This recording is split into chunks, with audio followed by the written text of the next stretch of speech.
Navarro, Director of Clinical Services at Bakersfield Behavioral Healthcare Hospital. Hi everyone, I'm excited to be here today. I'd like to wish everyone a happy Wellness Wednesday and say hello to all of our Facebook family and friends. So I'm just going to jump right in, and I'm going to talk about something a little different. Little birdie told me some people wanted some information on this topic, so I'm probably going to do this in probably a two-part series. So this is kind of part one, and I'm going to be talking about self-harm behaviors. Oftentimes we refer to this as self-harm or self-injury, so I may use either term. I'm referring to the same thing. I may use the terms interchangeably. So I'm just going to jump right in and tell you a little bit about what it is, so you have kind of a frame of reference. I will talk to you about the different types of self-harm behaviors. I will tell you a little bit about why people engage in self-harm behaviors. We'll talk about symptoms and warning signs regarding self-harm behaviors, and how maybe some things that might kind of set you off, or maybe let you know that your family member, your friend, someone you know may be engaging in self-harm behaviors. And then of course I'll go over a couple of coping skills for those of you who do engage in self-harm behaviors, and then I'll give you some resources at the end as well to help. So I'm gonna jump right in and go full force. So let's talk about what self-harm is. Okay, so this is just an easy peasy definition that I liked and I got on this lovely website. I'll reference it at the end of the video. So this would be a good definition.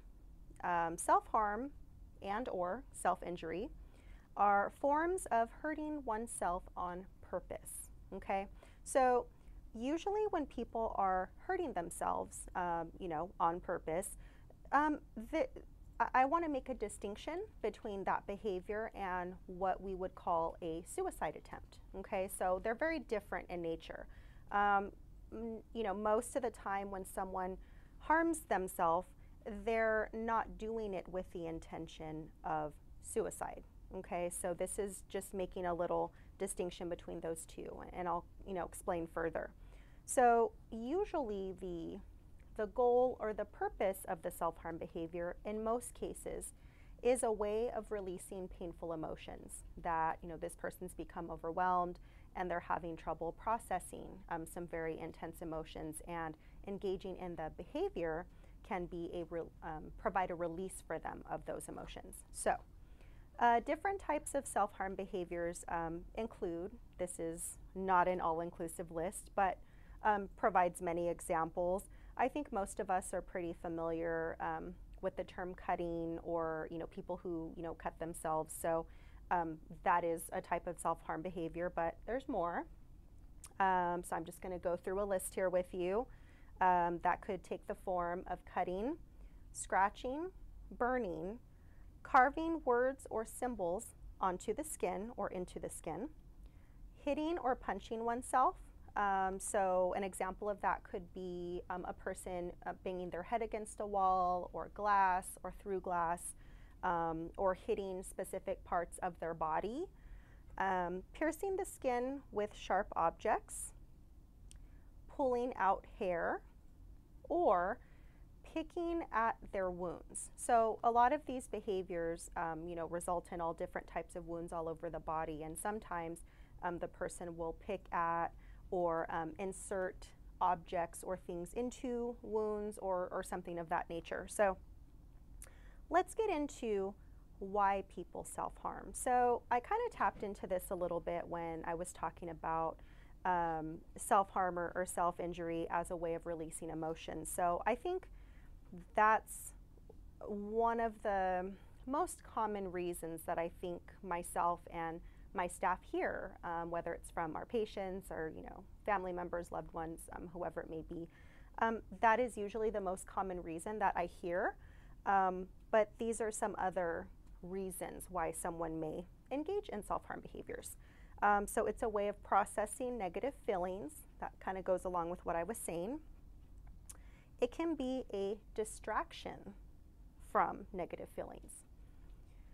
It could be because that person feels numb most of the time, and by self-harming, it's a way to feel something, even if it's pain or negative or that kind of thing. So sometimes when people are numb, whether it's due to trauma, due to depression, due to a variety of reasons, isolation, whatever that may be, self-harming may be a way of feeling something in a physical form that they can reference.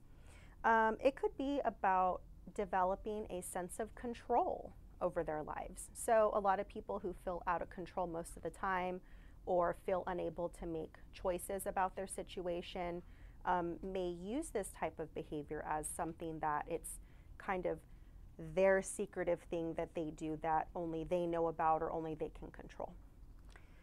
It could be as a form of punishment, as a way of punishing themselves. It could be for something perceived or real, something if they feel they've harmed others or they've done something wrong. So it can be punitive in nature. And lastly, it can be as a way of expressing emotions that maybe they normally don't show to others or they feel unable to show to others. So it could be a form of expression of these intense emotions. So I'm going to talk to you a little bit about symptoms and warning signs now. So these are things that you might observe in a person who engages in self-harm behaviors. But first, I want to talk a little bit about shame and stigma, because we can't really talk about mental health, self-harm, all these videos that I do. A lot of the things that we talk about always go back to shame and stigma, right? So a lot of people don't feel comfortable reaching out for help because of shame and stigma, right? Because of how they're going to be perceived. Maybe they're afraid of judgment. If they're using this as a form of, to gain control or something, maybe it's something that they don't want to share with other people because it's like the one thing that they feel they can control. There's just a lot of different factors involved, but I think it's really important to remember that shame and stigma make it very difficult for people to seek help. So that's always important to remember when we talk about these things. So I'm going to give you some examples of different things to look for. So if you notice your family member, friend, your loved one has a lot of scars that maybe you didn't notice before. Kind of like, where are these scars coming from, right? Any fresh cuts, burns, scratches, or bruises. Just kind of an influx of markings on the body that it's like they didn't really seem to be in an accident, you didn't know of any situation, but you're seeing these marks, right? You notice the person rubbing an area repeatedly, right? So sometimes people will rub an area repeatedly to either burn themselves, or it could be an existing wound that they're picking at or irritating or that kind of thing. So if sometimes people will do it, kind of without realizing. So there's that. You notice them having sharp objects on hand, right? So anything sharp or something that maybe they shouldn't really have that's kind of out of the ordinary, like a piece of glass, a razor blade, something that's like, why would you have this on your person? It's just kind of unusual. Always wearing long sleeves or long pants. So I know, like in Bakersfield, it gets ridiculously hot in summertime, and you notice this individual wearing long sleeves and pants in summertime, and they're sweating, but they're not removing their clothing, right? So that could be a sign that maybe they're trying to cover up some markings or cuts or things like that. Having a lot of difficulties in their relationships. So having a lot of relationship difficulties can also be kind of like a trigger for self-harm behaviors. So if you're kind of noticing these other things I mentioned, and there's kind of a lot of whether it's conflicts, different relationship issues, then, that it could go together, it may not. Behavioral and emotional instability, impulsivity, someone being unpredictable, or someone telling you that they feel helpless, hopeless, worthless, something of that nature. So there's also some different coping skills that people can use, when they're struggling with either urges to self-harm or they're trying to process some really intense emotions. So the coping skills I'm going to mention could be used for either situation, right? Anyone can benefit from these skills, whether they engage in self-harm behaviors or not. But these particular coping skills would definitely work for someone who maybe wants to either distract themselves to avoid self-harming, or if that's something that they want to work on, a behavior they want to work on reducing. So first things first, texting someone, right? Texting someone, or even calling or texting a crisis line, which I'll go over at the very end.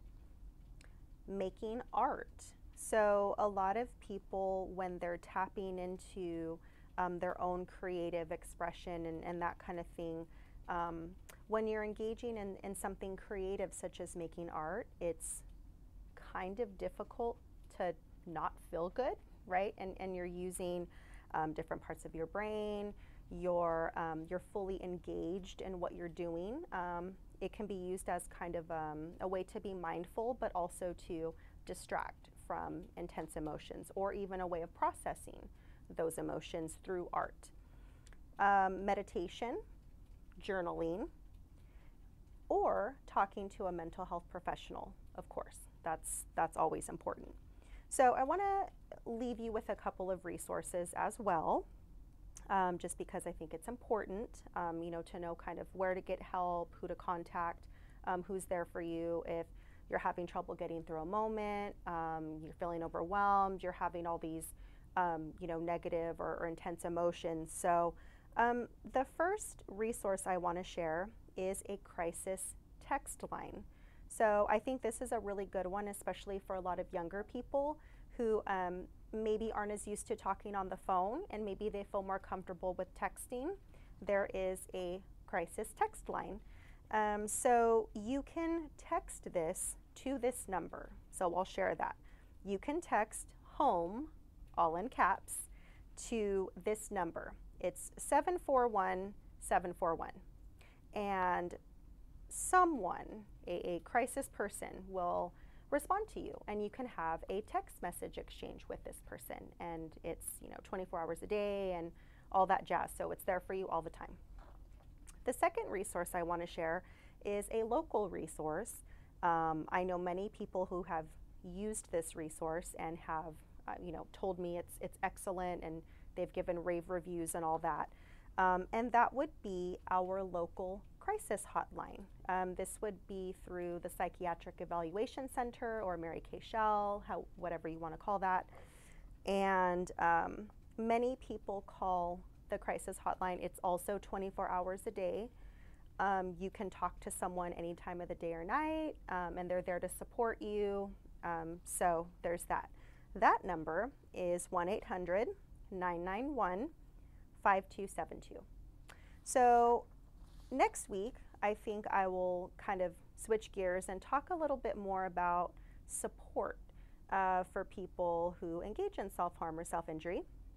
And if you're a family member, friend, loved one of an individual who is engaging in those behaviors, maybe some things you can do to help them, but also help yourselves too.